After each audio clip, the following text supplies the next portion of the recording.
it's Michelle, and welcome back to the Royal Daily Tea. So you guys, here in Texas, we are gearing up for a winter mix, and we might even get snow.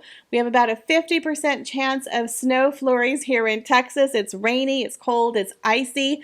So pray for us here in Central Texas. We can deal with 100 degrees and humidity, but we cannot deal with snow, you guys. We lost power last year in February due to snow, and here it is going to be February 1st, and we might get snow. It's like deja vu and Groundhog Day all over again. So please pray for us here in Texas. Now I want to say thank y'all for being so sweet and kind. A lot of you showed me the proper way to pronounce my ring. Of course, I don't have my notes in front of me, but I will try again to do it. So it is a toi et moi ring, which is French for the two of us, or just the two of us, you and I. It's a very romantic ring. I believe Napoleon Bonaparte is the person who first came up with that ring for him and his wife, Josephine. So thank you guys so much for telling me that. I knew I wasn't pronouncing it correctly. I hope I got it right this time.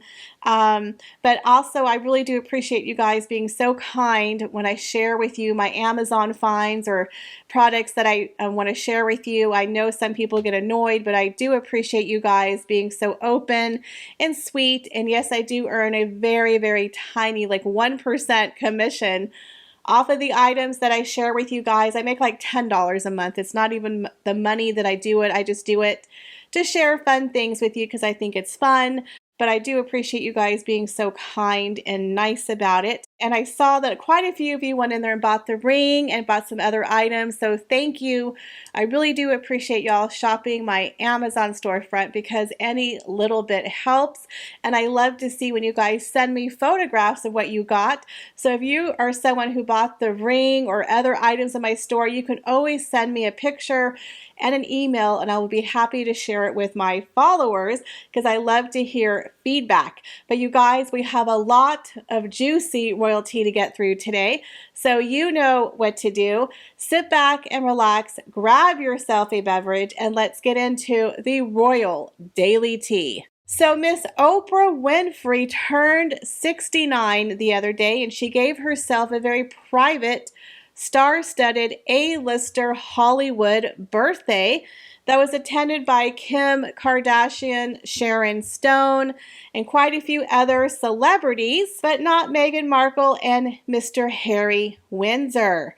Very interesting that the duo from Montecito, who were practically her neighbors, were not in attendance at her little birthday soiree. I believe there could be trouble in neighborhood paradise, and I believe that Miss Oprah Winfrey might have a little bone or two to pick with the Montecito duo. There's that one saying, fool me once, shame on you, fool me twice, shame on me.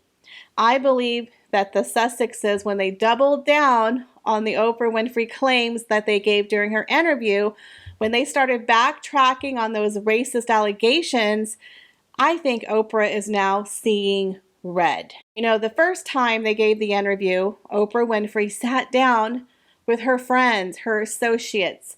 She went in there thinking she's landing the interview of the decade, which honestly she probably did because that was a groundbreaking moment and it was a ratings bonanza. So she was sitting there with her friends, her associates, people that she trusts are going to tell her the truth. She has absolutely no reason to believe that these two are not going to tell her the truth, or as they call it, their truth, right? So as a journalist, she pretty much didn't do her journalistic skills that day because she was having a conversation with her friends. There was no fact checking. There was no comments from the palace. None of that. It was pretty much Oprah sitting down with two of her friends, gabbing and them sharing their personal experience.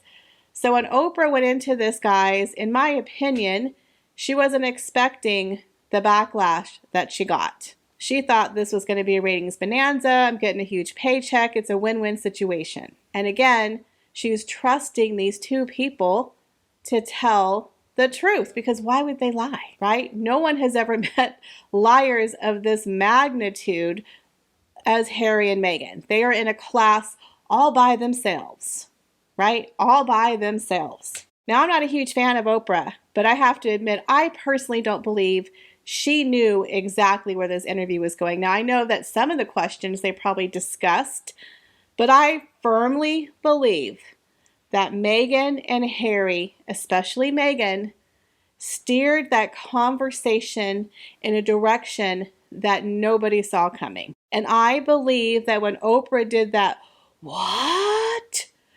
What? That was authentic. And she even said she was shocked at how much they shared with her. Okay? I believe Meghan did that on purpose. So if we go back in time to March of 2021, when Harry and Meghan sat down with Oprah, and it started going to where Harry and Meghan were insinuating that a royal family member had made racist comments and raised concerns over the skin color of Archie, Meghan made them clarify their statements. She says, wait a minute, you mean to tell me that due to the concerns of how dark Archie may or may not be is why he may not get a royal title and why he wouldn't have security? And Meghan said to the effect, well, if that is your assumption, I would say you're correct. Meaning, someone in the royal family is a racist and they don't want a biracial child in the mix, and because he might be dark, we're going to remove a title from him and take away all of his royal privileges because of, him being biracial. That is pretty much in a nutshell what they were insinuating. We never said it. The press said it. We said it was the unconscious bias of the institutional monarchy that was racist, not the royal family. They said, this is a conversation we're never going to share because I'm not comfortable telling you all of the facts because it's a lie. We're never going to name the person because we want to keep you guessing, but it's definitely not the Queen or my grandfather because we want to make sure we just clear those two. But anyone else that you want to attach this racist allegation to, be my guest, because we're never going to clarify this ever with a fact.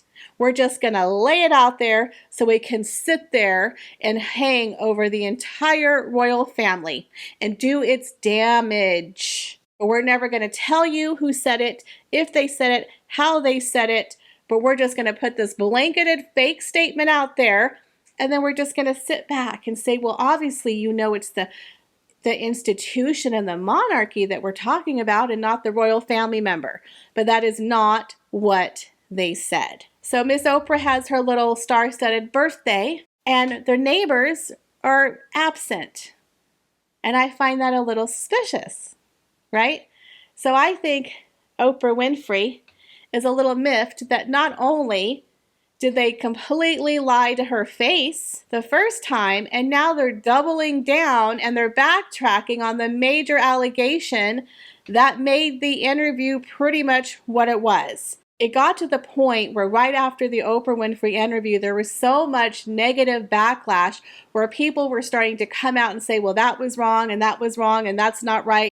So it got so bad that Oprah got egg on her face and her reputation was in tatters, but she had to stand by that interview. And so she's like, yep, best interview I ever did. She could have come out and be like, I can't believe my friends lied to my face.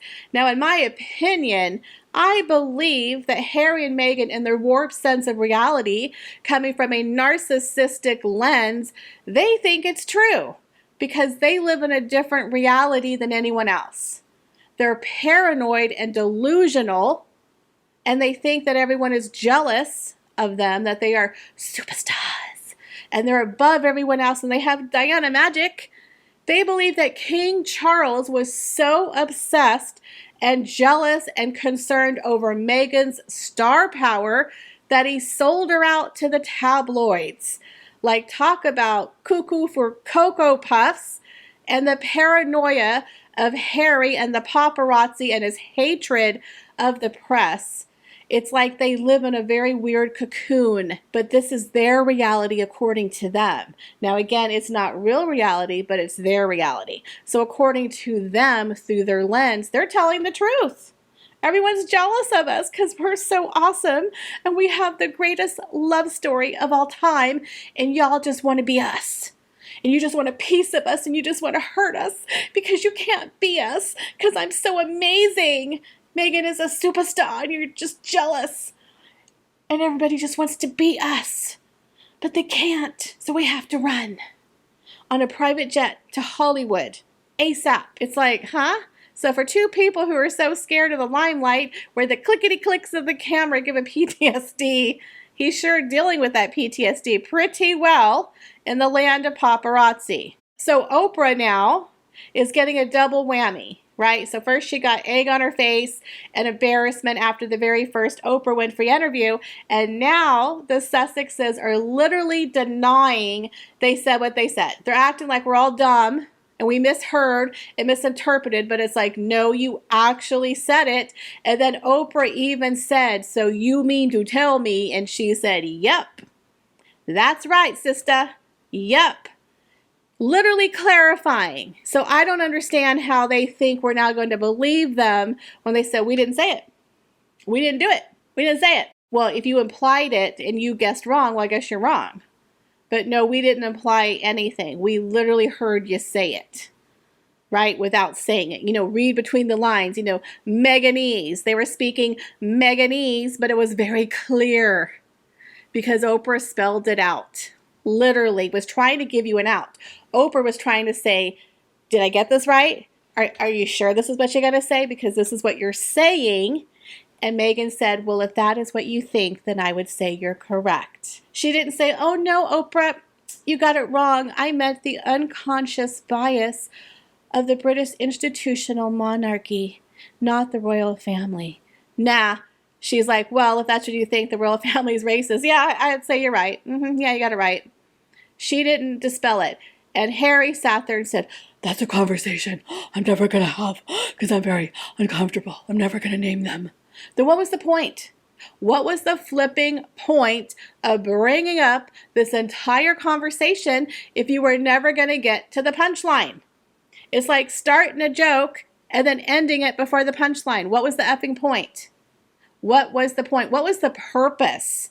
What was the purpose of that whole interview where they go down this road where Oprah is left with her mouth open catching flies, and then you say, but we're not going to tell you who it is. We're just going to make you guess. We're just going to leave it out there. So I think Oprah Winfrey is no longer friends with them professionally. That is. Now in Hollywood, people have fake friends. They're fake on the outside. Oh, they're wonderful. Yes, I'm sure they're great.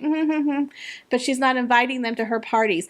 Just like the Obamas are not inviting the Sussexes to their private events, to their parties. So in my opinion, their relationship has definitely changed, that they are not really on Oprah's inner circle, and they have been exiled to the need-to-know basis, the do not call or invite list. You know what I mean? But in the public, they'll say, oh yes, Harry and Meghan, they're great. Yep. But they're not going to be invited. They're on the do not invite, do not call list for many people in Hollywood. When is the last time you have seen Harry and Meghan hanging out with A-list celebrities? I haven't seen them attending any parties, hanging out with any A-listers at all. Like the Obamas have pretty much iced them out. They don't socially mingle or network with high society, Hollywood, or politics because they have become a toxic, laughing stock. Again, all people think about is Harry and his Todger. You have these two ex-royals who make money from trashing their family. So people who are A-listers are kind of separating themselves and the invites are not a-flowing. So in my opinion, Harry and Meghan have been exiled from Oprah Winfrey and the Obamas and Hollywood because no one likes to hang around two narcissistic, toxic people who have zero talent. They have nothing else to fall on. So at this point, they've built their entire brand off of trashing his daddy and his family. And pretty soon he's going to run out of stories. Now there's rumors that he's going to release some hidden 400 pages in the paperback version that is yet to be seen. But in my opinion, if it's more stories about William has more sausages than me, or he broke my necklace, or he's singing to magical seals, it's going to be the kiss of death for Harry's reputation, as him and Meghan are literally flushing their reputation with a royal flush in one of their 16 bathrooms. But that's all I have for you guys today. What do you guys think? Do you think that Oprah Winfrey has exiled Harry and Meghan? Leave me your comments, guys, down below. As always, I appreciate each and every one of you. Thank you so much for stopping by my channel. Please make sure you check out my other YouTube channel, Royal Daily Tea, History, and Fashion, and all of my other social media accounts. And I will see you guys in the next video. Bye, guys.